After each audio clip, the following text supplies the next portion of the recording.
Neighborhoods like this are becoming an increasingly common sight. Ash trees, with thinning upper canopies, flecked bark damage, and shoots of new branches at the trunk. All telltale signs that these trees have been infected by the emerald ash borer. It should be emerging right here. That's an exit hole. These smaller ones are emerald ash borer leaving the tree. According to the Iowa Department of Natural Resources, there are roughly 3.1 million community ash trees in Iowa. As ash is one of the most commonly planted street trees in the state, the emerald ash borer is having a huge economic impact on the forest resources of cities and towns. You look at history, and we had Dutch elm disease come through. In Iowa, the biggest years were kind of in the 60s and 70s and wiped out the elms. And then we had to replace these trees, and this was the #1 tree. Green ash is highly resistant to salt and heat and handles a variety of soils and grows very quickly. And so we didn't learn from Dutch elm disease. We kind of went in and replanted lots and lots of ash or lots and lots of maples. And so when we have an invasive pest like emerald ash borer, when it came in, it was able to run down those streets like we see here pretty quickly. Emerald ash borer is kind of a unique insect. It's an invasive insect, like you mentioned, not native to the United States. It comes from China, Korea, some of those Asian continent areas. It was introduced in 2002 to Detroit, Michigan, and it's a primary killer of all fraxinus, or ash trees. The emerald ash borer was first discovered in Iowa in 2010 on an island in the Mississippi River. Despite the Iowa DNR putting a quarantine on moving the wood, the beetle continued to make a westward push through the state. It went through the state tremendously fast. But I have a publication we put out, and it was looking at the railroad. And the railroad is what moved it quickly through Iowa. They fly around in the spring, get on the cars, take a ride. So the rail communities were hit the hardest. Adult beetles live on the outside of the trees and feed on the leaves during the summer months. The larvae feed on the living plant tissue underneath the bark. The tunneling and feeding activity of the larvae is what ultimately kills the trees. When the bark is peeled back, you can see the dizzying pattern left behind by the larva.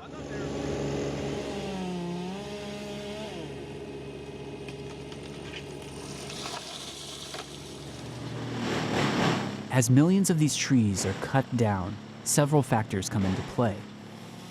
How do communities efficiently remove the wood from neighborhoods? What's the financial cost of cutting down the trees? And what should communities do with such a volume of wood when most of it is perfectly usable for other purposes? Are these trees worthless? It's a tough one. So the ash market, believe it or not, pre-2002 was pretty good. You know, you could sell and mill out most trees. Urban trees, they're tough because you don't know what's inside of that tree. So it's really hard to dispose of these trees, and what do you do with all of this wood when it comes down? You know, just on this block alone, we're probably looking at, I don't know, maybe 500-600 trees that are going to come down in the next year or two. That's a lot of wood material, and we really don't have answers for it. According to the U.S. Forest Service, if recovered and repurposed, wood from the country's urban forests could produce nearly 4 billion board feet of lumber each year. Upcycling is becoming a popular trend for urban wood. The Iowa DNR Forestry Program is working to connect people all along the supply chain to build community, business, and consumer interest to embrace this underutilized resource. There are some creative things happening. There are a few smaller communities that have the wood milled out, and they take the wood to work in their shop classes. Others have turned them into benches. The city of Waterloo ended up mulching the wood and turned them into pellets, and then they get turned into power. The pellets are burned for power. So everybody's got some creativity with it, a little different use, but it's not universal. It really depends on where you're at in the state.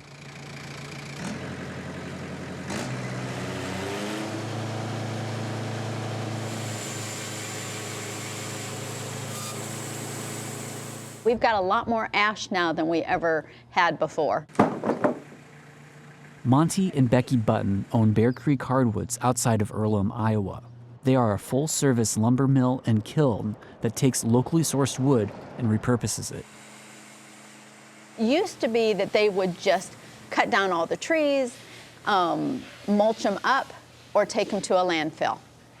And that was such a waste. That wood is so beautiful and it's so purposeful that there has to be a better way to do it. It's an easy wood to cut. It's not really, really hard. It's got great characteristics. It's got a lot of nice grainage like oak has, but it's a lighter wood. As more and more ash comes into mills like Bear Creek Hardwoods, they are using the repurposed wood for a variety of projects. What we've done a lot with ash is we will make dinner tables, mantles. We do a lot of flooring with ash. There's really no limit on what you can do with ash because it's just a real nice, stable wood. The fight in stopping this pest from infecting trees is over, and it's not clear if ash will ever rebound in the state again. But like the local craft beer movement or the local food movement, mills like this are building a local wood movement, all of which can help improve local economies, repurpose a waste product, and create something of lasting value for years to come. And it's neat just to know that this item that we have was grown in our own soil, is just being repurposed, and it's just very interesting to know that this is from Iowa. For Market to Market, I'm Cameron McCoy.